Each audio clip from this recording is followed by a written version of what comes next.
খবরে নজর রাখবো। মূল অভিযুক্তকে আড়াল করতে ঝাঁপিয়ে পড়ে পুলিশ প্রশাসন।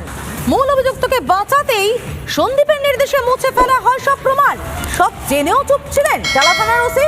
এই প্রশ্নগুলো এবার উঠছে। কি কি প্রশ্ন উঠছে আমরা জানার চেষ্টা করব এবং কেনই বা উঠছে জানার চেষ্টা করব সিনিয়র এডিটর ময়ূক রঞ্জন ঘোষের কাছ থেকে। ময়ূক, দেখো সমাজে তুমি জানো যে আমরা লাগাতার প্রশ্ন করে গেছিলাম। ইনফ্যাক্ট আমাদের রিপাবলিক বাংলার স্টুডিওতে তাপস প্রামাণিক ইমার্জেন্সি মেডিকেল অফিসার সেও এই প্রশ্নটা করেছিল এবং অত্যন্ত ভয়ঙ্কর কিছু কথা বলেছিল। 12:44 অব্দি, দুপুর 12:44 অব্দি ডেথ ডিক্লেয়ার করা হয়নি। মেয়েটি মারা যায় 4টে থেকে 5টা ধরে নেওয়া যায় ফরেন্সিকের যে রিপোর্ট অনুসারে, কিন্তু তারপরে ভোরবেলা মারা যায় 9:30টার সময় দেহ উদ্ধার হয়।